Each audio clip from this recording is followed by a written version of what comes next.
Hello guys, good morning. स्वागत है आपका अपने यूट्यूब चैनल पर। कैसे हैं आप सब?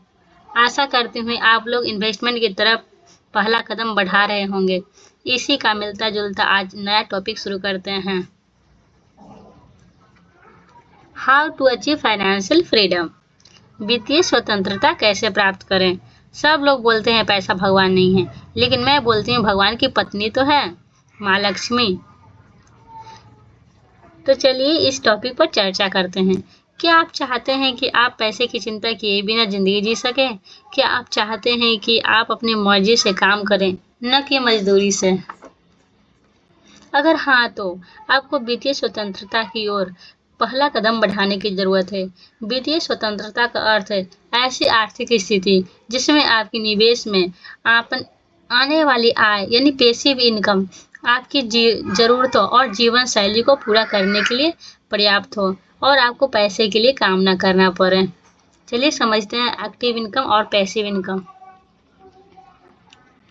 एक्टिव इनकम वह इनकम है जो आप जब तक लगातार काम करते रहेंगे तो आपको एक्टिव इनकम के रूप में जनरेट होता रहेगा। जबकि पैसिव इनकम वो है आप एक बार काम किए और उसमें लगातार बार बार पैसा आता रहेगा, उससे बोलते हैं पैसिव इनकम।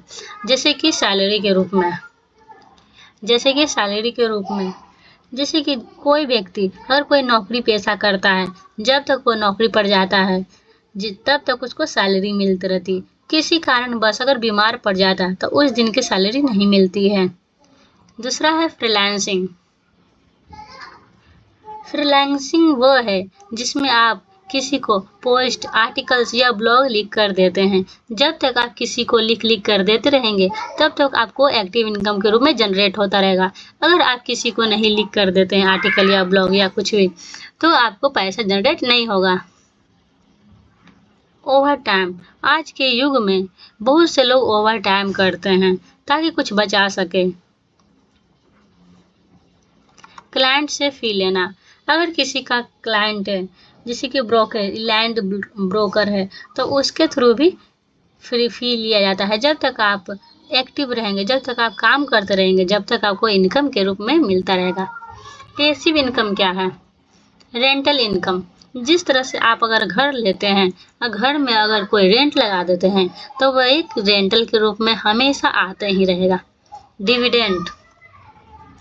डिविडेंड वह है जो म्यूचुअल फंड के रिटर्न या शेयर से मिलने वाला लाभांश के रूप में हमें प्राप्त होता रहता है। यह भी एक पैसिव इनकम है। ब्लॉगिंग। अगर आप ब्लॉगिंग लिखकर पोस्ट करते हैं, लगातार पोस्ट करते रहते हैं, तो वो एक दिन ऐसा पैसिव इनकम जनरेट करके देता रहेगा लंबे से वक्त तक। अगर आप कोई यूट्यूबर हैं तो उसमें आप ऐड लगा के भी पैसा कमा सकते हैं पैसिव इनकम के रूप में, जिसके लिए आप एक बार ऐड लगाएंगे वो लंबे समय तक आपको पैसा जनरेट करके देता रहेगा। Digital product. डिजिटल प्रोडक्ट में जैसे कि ऑनलाइन कोर्स बेचना या फिर आप अमेज़न के थ्रू कोई किसी चीज़ का सेल करना, ये सब डिजिटल प्रोडक्ट में आता है। ई बुक। आज के ज़माने के समय में बहुत से लोग बुक पढ़ने से ज़्यादा बेहतर ऑडियो बुक सुनना चाहते हैं। इसलिए इसलिए आप अगर किसी बुक का ऑडियो करके अगर एफएम पर डालते हैं तो वो ई बुक के रूप में आप पैसा जनरेट कर सकते हैं। अब देखते हैं एक्टिव इनकम से क्या फ़ायदा होगा, क्या नुकसान होगा। पैसिव इनकम से क्या फ़ायदा होगा, क्या नुकसान होगा। एक्टिव इनकम से होने वाले फ़ायदा, यह नियमित और निश्चित आमदनी है। ये नियमित और निश्चित आमदनी के रूप में आपको मिलती रहेगी। ये जल्दी शुरुआत की जा सकती है। कहीं भी आप जॉब करते हैं यानी कि तुरंत में पैसा आपको आना स्टार्ट हो जाता है। इसमें रिस्क बहुत कम होता है। और इसका नुकसान क्या है? समय और ऊर्जा की सीमा से बंधी रहती है। काम रुकते ही पैसा रुक जाता है। कभी भी नौकरी छूटने का रिस्क होता है एक्टिव इनकम में। जबकि पैसिव इनकम में फ़ायदा पहले देखते हैं। फाइनेंशियल फ्रीडम के लिए बहुत ज़रूरी है टाइम फ्रीडम भी मिलता है इसमें, बिना शारीरिक मेहनत का आमदनी मिलता रहता है। नुकसान, शुरुआत में ज़्यादा समय या पैसा लगता है, इसमें धैर्य और स्ट्रेटेजी चाहिए। शुरुआत के नतीजे धीमे मिलेंगे, लेकिन पैसिव इनकम धीरे धीरे ही सही, लेकिन लंबे समय तक आपको मिलते रहेंगे। वित्तीय सफलता के लिए सबसे अच्छा फार्मूला है, पहले एक्टिव इनकम से कमाओ, उसमें सेविंग करो, उसे पैसिव इनकम सोर्स में निवेश करो। अगर आप चाहते हो कि आप जिंदगी भर सिर्फ काम के बदले पैसे न कमाएं, तो अपने पैसिव इनकम को रास्ते पर चलना शुरू करना होगा। शुरुआत में एक्टिव इनकम जरूरी है, लेकिन लक्ष्य होना चाहिए पैसिव इनकम से फाइनेंशियल फ्रीडम की ओर।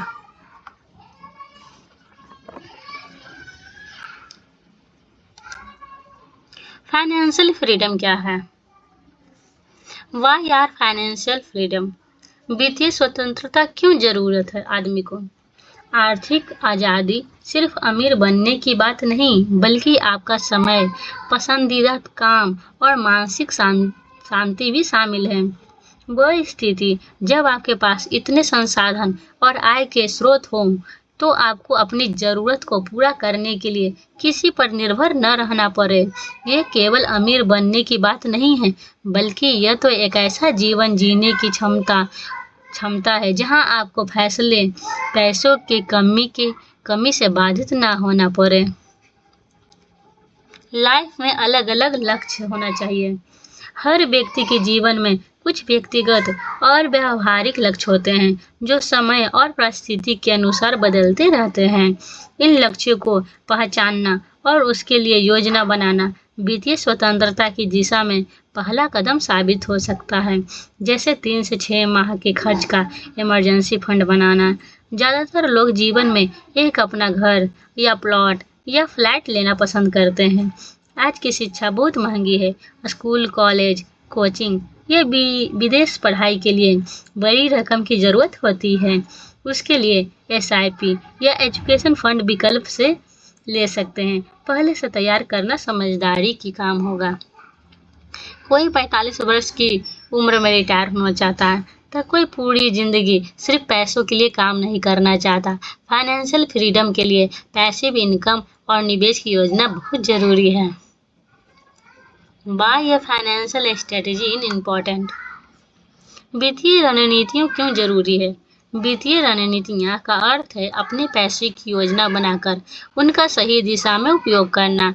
यह एक ऐसा रोड मैप होता है जो हमें यह तय करने में मदद करता है कि कब, कहाँ और कितना खर्च करें, कितना बचाएं और कितना निवेश करें। इसी के अंतर्गत आय पर नियंत्रण, कंट्रोल ओवर इनकम भी आता है। अगर आपके पास रणनीति ना हो, तो चाहे आपकी कमाई लाखों में हो, पैसे कब और कहाँ खर्च हो जाएगा पता भी नहीं चलेगा। रणनीति से आप आय को सही दिशा में इस्तेमाल करना सीख सकते हैं। बेवजह खर्च से पर लगाम, बिना योजना के खर्च करने से हम कई बार अनावश्यक चीजों पर पैसा बर्बाद कर देते हैं। एक मजबूत वित्तीय रणनीति आपको यह सिखाती है कि क्या जरूरी है और क्या नहीं। मानसिक शांति और आत्मविश्वास, जब आपकी आय, खर्च और निवेश सब कुछ एक योजना के अनुसार चल रहा हो, तो मन में शांति और भविष्य के लिए भरोसा बना रहता है। निष्कर्ष, वित्तीय रणनीति सिर्फ अमीर बनने के लिए नहीं, बल्कि एक सुरक्षित, स्वतंत्र और तनाव मुक्त जीवन जीने के लिए भी जरूरी है। इसलिए हर व्यक्ति को अपने लिए एक व्यक्तिगत वित्तीय योजना जरूर बनानी चाहिए।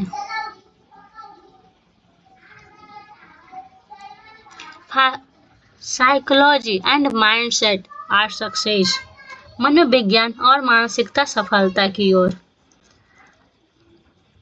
धन के प्रति आपके क्या क्या नजरिया हैं? धन के प्रति आपका नजरिया, धन को केवल खर्च के माध्यम नहीं मानना चाहिए। हमें कभी आर्थिक रूप से स्वतंत्र नहीं बना सकता। हमें इसे एक साधन समझना होगा जो हमें आज़ादी, सुरक्षा और अवसर देता है। वित्तीय स्वतंत्रता की दिशा में सोचते समय हमारा नजरिया यह होना चाहिए कि पैसा हमारी मेहनत का परिणाम है, जिसे हमें समझदारी से बचाना और बढ़ाना और निवेश करना चाहिए। जैसे कि दो तरह के बांटा गया है, लायबिलिटी और एसेट। वे चीजें, लायबिलिटी वे चीजें जिसमें आपको पैसा देना होता है, आपके पॉकेट से पैसा चला जाता है, उसे ही लायबिलिटीज के रूप में रखते हैं। एसेट वो चीजें जो आपके लिए पैसा लाती है, आपके पॉकेट में पैसा डालती है, उसे एसेट कहते हैं। चलिए एग्जाम्पल से समझते हैं। जैसे कि लायबिलिटी, अगर हमने मोबाइल लिया, अगर मोबाइल का दुरुपयोग किया, सिर्फ रील देखें, शॉर्ट वीडियो देखें और सिर्फ उसमें इधर उधर की बातें देखें, कहानियां देखें, तो ये हमारे लिए लायबिलिटी है। क्यों? क्योंकि हर महीने उसमें रिचार्ज करना पड़ेगा। और मोबाइल एसेट कब बन जाता है? जब उसके लिए आप उसमें पढ़ाई करते हैं, आप उसे किसी कोर्स खरीदते हैं, किसी स्किल्स का सीखते हैं, तो वो आपका लायबिलिटी न बनकर एसेट बन जाएगा। उसी तरह से आपका होम है, अगर आप न्यू होम खरीदते हैं या होम लोन लेते हैं, होम अपना लेते हैं, तो उसमें आप जितना भी सजावटी करते हैं वो सब आपका लायबिलिटी है। क्योंकि अगर होम में, क्योंकि होम से पैसा नहीं आपको मिल रहा है, बल्कि होम में ही लग रहा है, यानी कि आपके घर में ही लग रहा है। नया झूमर लगाना है, नया एसी लेना है, नया फ्रिज लेना है, वगैरह वगैरह। और एसेट कब बन जाता है? जब आप वही उसी घर को अगर किसी को रेंट पर देते हैं, तो वो एक तरह से पैसिव इनकम आपको मिलता रहेगा, उसी को एसेट बोलते हैं। ग्रोथ विजन ग्रोथ विजन का मतलब है आय के लगातार बढ़ाना, स्मार्ट निवेश करना और खर्चे को नियंत्रण करना। इसके साथ ही अपने स्किल को अपग्रेड करते रहना और समय के साथ साथ पैसे को खुद के लिए काम पर लगाना बहुत जरूरी है। आपका विजन होना चाहिए कि हर साल आपकी नेटवर्थ, निवेश और आय में विकास हो। इसके लिए SIP, mutual fund, share market, rental asset जैसे साधनों का उपयोग करें। वित्तीय स्वतंत्रता एक दिन में नहीं मिलती। यह सोच अनुसार और निरंतर ग्रोथ की प्रक्रिया है। जब आपका हर कदम एक मजबूत आर्थिक भविष्य की ओर बढ़ता है, तभी आपका ग्रोथ विजन साकार होता है। एक्सेप्ट रिस्क एंड फेलियर, जोखिम और असफलता को स्वीकारना। वित्तीय स्वतंत्रता की यात्रा में जोखिम और असफलता दोनों स्वाभाविक पड़ाव है। अक्सर लोग डर के कारण निवेश या नए अवसर से दूर रहते हैं, लेकिन यह समझना जरूरी है कि जोखिम बिना कोई बड़ा लाभ संभव नहीं होता। समझदारी से लिया गया जोखिम सीखने और आगे बढ़ने का अवसर प्रदान करती है। सफल लोग असफलताओं से डरते नहीं, बल्कि उससे सीखकर और बेहतर विकास निर्माण सीखना चाहते हैं। वे हर सफलता को सुधार कर अपने आप को एक मौका की तलाश में देखते हैं। जोखिम को पूरी तरह टालना आपका ठहराव में डाल देता है, जबकि समझदारी से उसे अपनाना आपको आगे ले जाता है। इसलिए जोखिम और असफलता को स्वीकारें, उनसे भागे नहीं। जब आप उन्हें अपनाते हैं तो आप मानसिक रूप से मजबूत होते जाते हैं और वित्तीय रूप से भी अधिक सक्षम बनते हैं।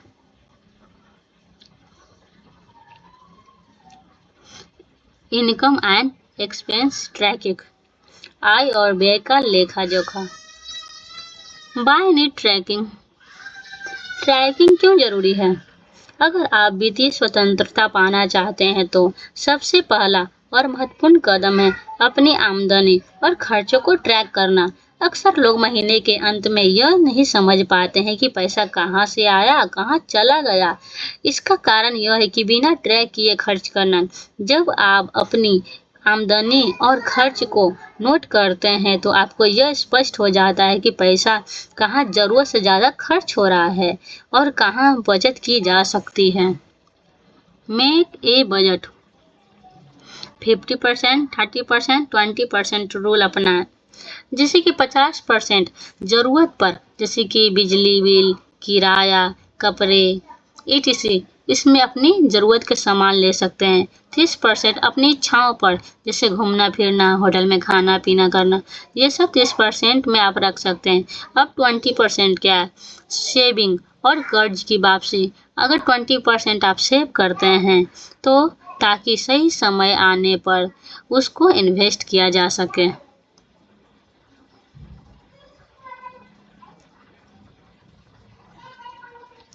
Emergency fund and safety net. अब इमरजेंसी फंड और सुरक्षा क्या होता है? आपातकालीन फंड।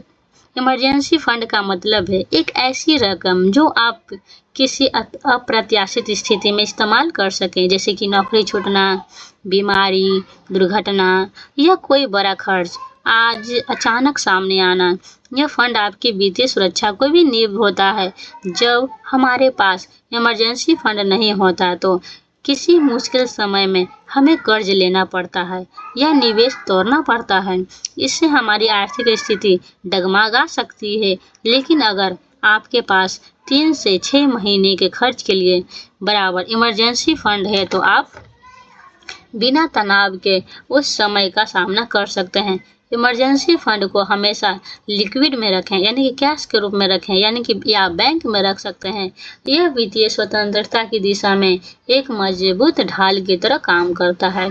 इसलिए बचत की शुरुआत सबसे पहले एक इमरजेंसी फंड बनाकर रखें। सवाल ये उठता है कि कितना रखें, तो आप 3 से 6 माह तक की आमदनी को इमरजेंसी फंड के रूप में रख सकते हैं।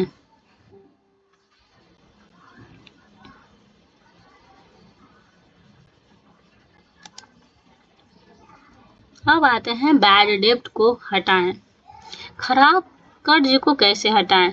जीवन में कर्ज लेना एक सामान्य बात है, लेकिन हर कर्ज समान नहीं होता। कर्ज 2 प्रकार के होते हैं, अच्छा कर्ज यानी कि गुड डेब्ट और बैड डेब्ट। दूसरा है बैड डेब्ट यानी कि बुरा कर्ज। इन दोनों के बीच में फर्क समझना वित्तीय सफलता के लिए बहुत जरूरी है। चलिए बात करते हैं कि अच्छा कर्ज के बारे में क्या क्या बातें आगे हैं। अच्छा कर्ज यानी कि गुड डेब्ट। अच्छा कर्ज वो होता है जो आपकी आय बढ़ाने या मूल्यवान संपत्ति बढ़ाने में मदद करता है। यह एक लंबी अवधि का निवेश होता है जो भविष्य में रिटर्न देता है, जैसे शिक्षा ऋण यानी कि एजुकेशन लोन। एजुकेशन लोन के लिए लिया गया कर्ज जो भविष्य में अच्छी नौकरी दिला सकता है, ये हमारे लिए गुड डेब्ट साबित होता है। Home loan. अगर आप घर खरीदने के लिए घर खरीदते हैं, कर्ज लेते हैं जिसकी कीमत समय के साथ बढ़ती है, और अगर रेंट पर देते हैं तो वो रेंटल इनकम भी मिलते रहता है। Business loan. अपना कारोबार शुरू करने के लिए या बढ़ाने के लिए लिया गया कर्ज बिजनेस लोन, ये भी गुड डेब्ट ही आता है।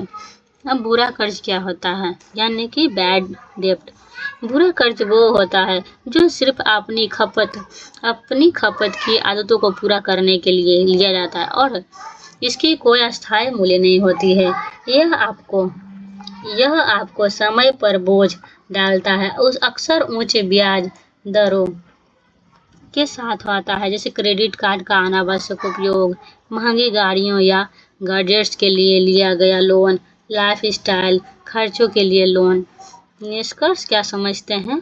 गुड डेब्ट और बैड डेब्ट में कर्ज लेना गलत बात नहीं है, लेकिन उसका उद्देश्य और उपयोग बहुत मायने रखती है। समझदारी से किया गया अच्छा कर्ज आपकी संपत्ति बढ़ा सकता है, जबकि बिना सोचे समझे लिया गया कर्ज आपको वित्तीय भविष्य में नुकसान पहुंचा सकता है।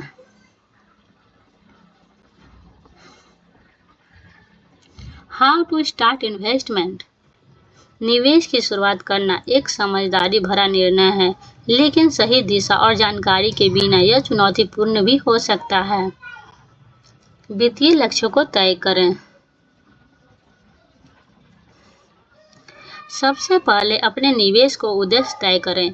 क्या आप घर खरीदना चाहते हैं, बच्चों की पढ़ाई का फंड बनाना चाहते हैं या रिटायरमेंट की तैयारी करना चाहते हैं? लक्ष्य स्पष्ट होगा तो निवेश की योजना बनाना आसान होगा। बजट और बचत का ध्यान दें। हर महीने अपनी आय और खर्च का विश्लेषण करें। जो पैसा बचता है उसे व्यवस्थित तरीके से निवेश करने की योजना बनाएं। निवेश के विकल्प को समझें। शेयर बाजार, mutual fund, PPF, FD, gold, real estate जैसे निवेश की कई साधन होते हैं। छोटी निवेश से शुरुआत कर सकते हैं। सीखते रहें। निवेश एक सतत सीखने की प्रक्रिया है। वित्तीय समाचार, किताब, ऑनलाइन कोर्स के जरिए ज्ञान बढ़ाते रहें। मेरा फेसबुक पेज फॉलो करें, फाइनेंशियल हॉट ऑफिशियल के नाम से है, जिसमें स्टॉक मार्केट के बारे में अपडेट न्यूज मिलते रहते हैं। नियमितता, धैर्य और सही जानकारी के साथ ही की गई शुरुआत आपको भविष्य के आर्थिक रूप से सुरक्षित बना सकती है। साइड इनकम बनाएं। वित्तीय स्वतंत्रता पाने के लिए केवल मुख्य आय यानी कि मेन इनकम पर निर्भर रहना पर्याप्त नहीं होता। महंगाई, आपात स्थिति या भविष्य की योजना के लिए हमें अतिरिक्त आय यानी कि साइड इनकम की आवश्यकता होती है। साइड इनकम न होने से केवल आपकी आय को बढ़ाती है, बल्कि आपको आर्थिक आत्मनिर्भरता और मानसिक शांति भी देती है। अपनी रुचियों को पहचानें। आप किस काम में अच्छे हैं, जैसे कि लेखन में, डिजाइनिंग में, पढ़ाने में या कुकिंग में। उन्हीं रुचियों को आप फ्रीलांसिंग या ऑनलाइन प्लेटफॉर्म के जरिए साइड इनकम जनरेट कर सकते हैं। ऑनलाइन फ्रीलांसिंग, आज फाइवर्स, अपवर्क, फ्रीलांसिंग जैसे प्लेटफॉर्म पर आप डिजिटल स्किल्स सीख सकते हैं और उन्हें सेल कर सकते हैं, जैसे ग्राफिक डिजाइन बनाना, कंटेंट राइटिंग करना, social media etc।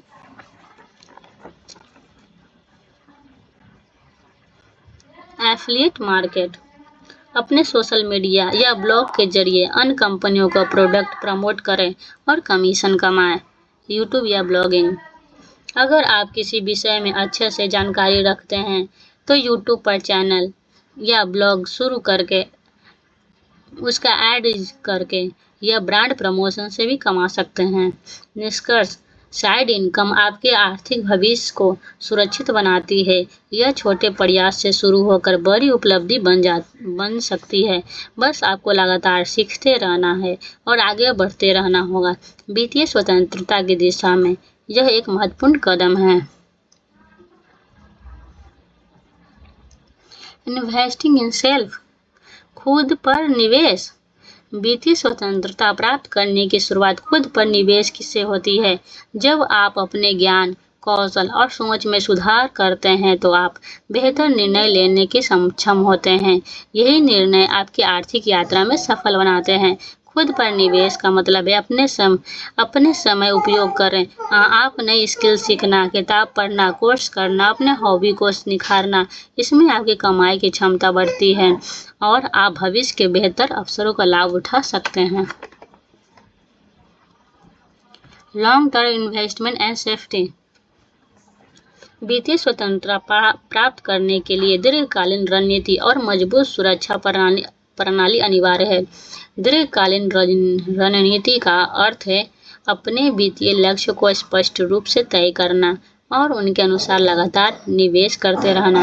Mutual fund, SIP, real estate, share बाजार, रिटायरमेंट योजनाएं जैसे विकल्पों में लंबी अवधि के लिए निवेश करना समझदारी भरा कदम होता है।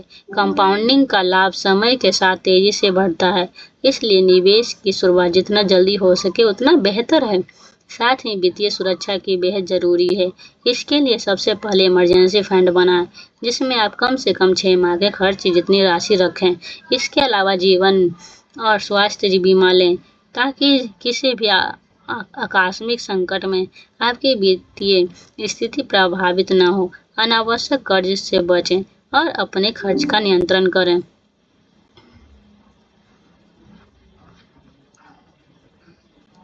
हर कुछ महीने में अपने निवेश की समीक्षा करें और जीवन की परिस्थितियों के अनुसार उनमें बदलाव करें। एक संतुलित और सतत दीर्घकालीन रणनीति सही सुरक्षा उपायों के साथ मिलकर आपको वित्तीय स्वतंत्रता की ओर सफलतापूर्वक ले जा सकती है। तो आज का हमारा टॉपिक यही रहता है।